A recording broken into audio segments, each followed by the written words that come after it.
Hey sweet people, and welcome back to my channel, or if it is your first time here per usual, just want to say welcome, especially it means a lot that you've stopped by.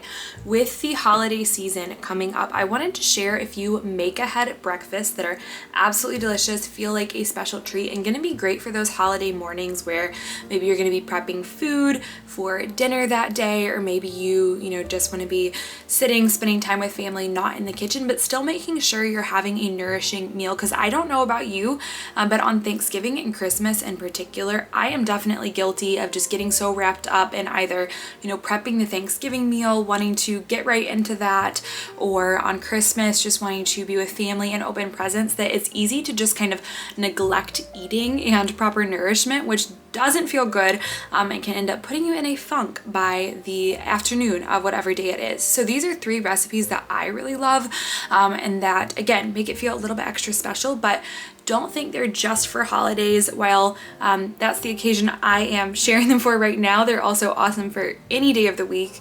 Anytime you just want to have something prepped ahead of time, you can also kind of cook it as a batch and then pull it out as you need it. So here we go, let's get started. This first recipe is so easy, it's ridiculous, and it's super customizable, but it is just a savory sourdough bake. So I've gone ahead and chopped into bite-sized pieces. You can decide what that is for you. About 3 cups of sourdough. That can stay there. I've got eggs. I'm going to use 7 or 8 of them, probably 8. And I just love so much that this brand is called Happy Egg because, I don't know, I've always called eggs from Happy Chickens Happy Eggs, and meat that is ethically raised happy meat. So I don't know, they got on the train, I guess.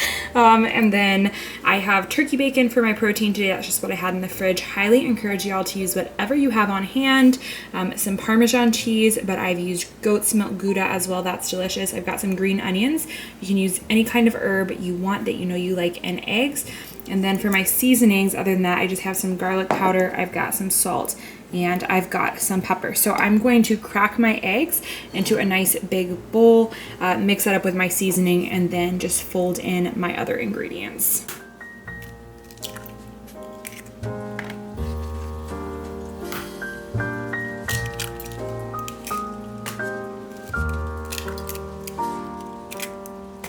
Forgot to mention it when I listed my ingredients, but I am going to add just, if you can see it, a splash of milk as well. You don't need too much, but it's good for the consistency of this particular dish and giving you just a little bit more to work with.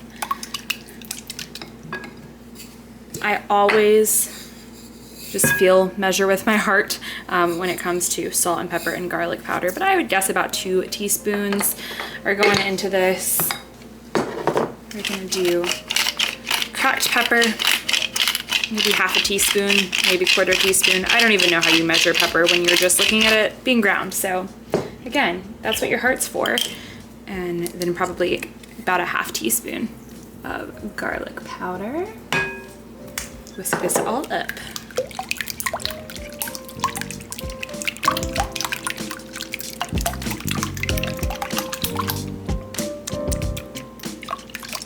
I'm going ahead and adding my turkey bacon. Again, just use whatever protein you have on hand. This is what I've got, and I know it will be tasty. If you're feeling really fancy and have the time on your hands, you can always brown this ahead of time.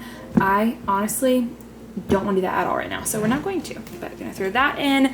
Going to throw we'll say half of the cheese in now, and then I'm gonna sprinkle the remainder on top, our green onions, and then of course our sourdough.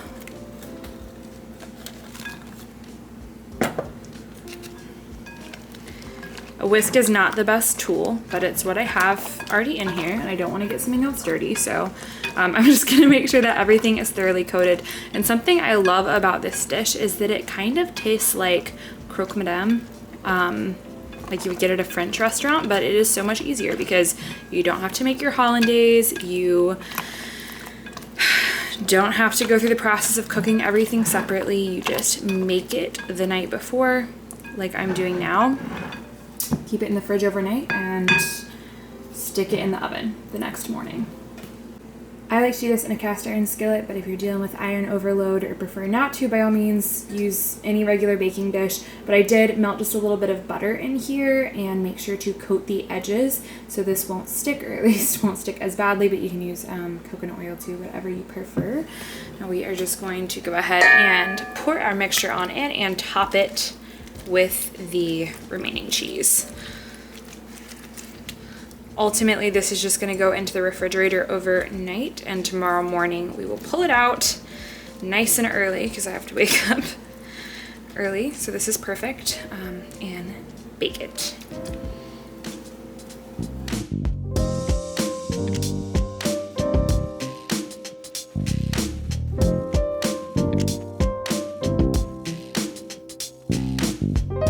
Y'all, I totally lied to you. I'm gonna go ahead and bake this thing this evening.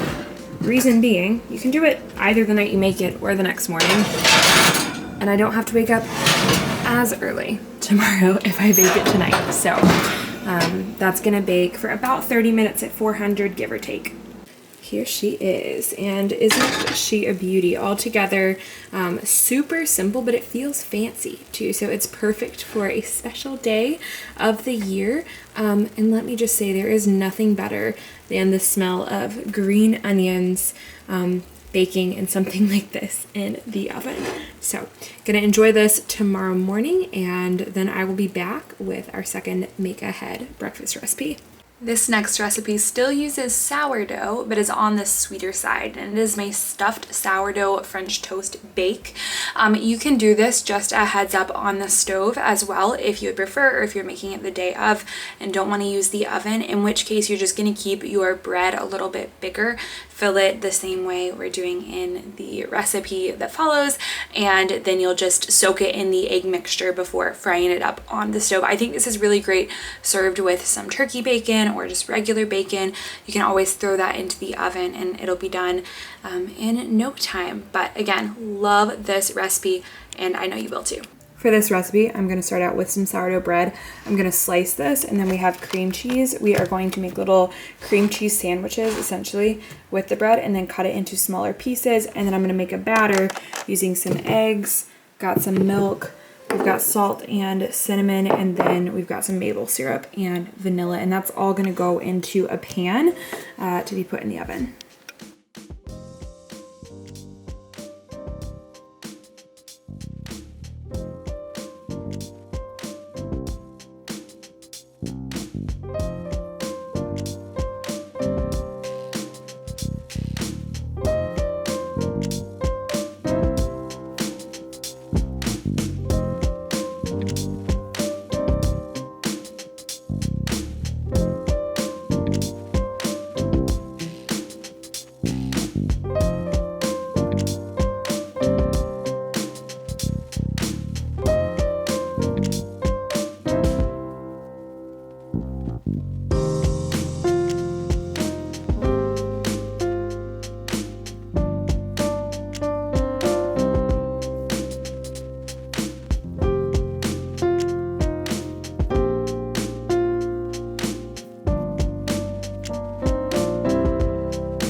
I like to make sure this is pretty well packed in there so that all the egg mixture gets soaked up. And as you saw, I flipped each piece of bread over to make sure both sides are covered.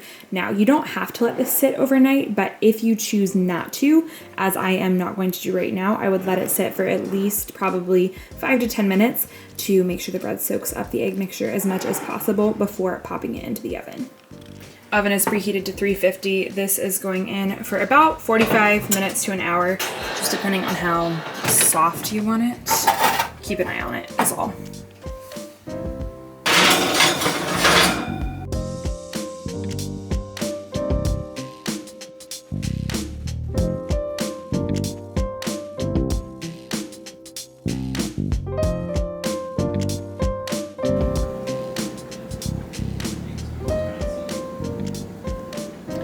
Yeah, she is such a beauty. I love to top it with just a little bit of extra maple syrup. You can definitely throw on some berries, anything like that. Just enjoy. We're switching back to savory for this last recipe, and it is a simple frittata that you can throw together, bake it the night before or bake it the morning of, and we are jam-packing it full of potatoes that are rich in potassium, throwing in some goat cheese, good source of calcium and easy on anybody's tummy who can't handle cow's milk. Love this. Also for dinner, it's a great dinner option. Just serve it with a simple dressed, salad or something like that. Here I've got a small onion, went ahead and peeled it. I've got 3 Yukon Gold potatoes. You can totally use russet. Skin on.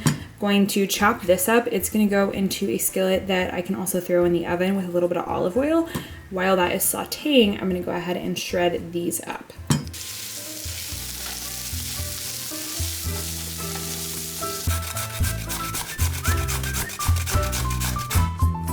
In this bowl, I've combined 10 eggs, about half a cup of milk, teaspoon of salt, about a half teaspoon of garlic powder, and then, I don't know, ground pepper to taste. We'll say I'm gonna whisk this all up.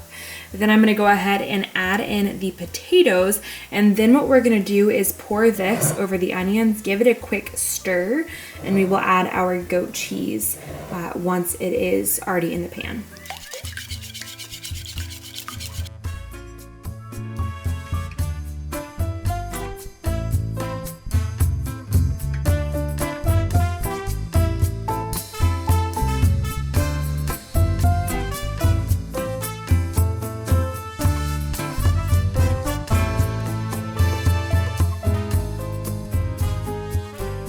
Here I've got some soft goat cheese. I'm gonna go ahead and turn the stove back on just to about medium so the edges can go ahead and set.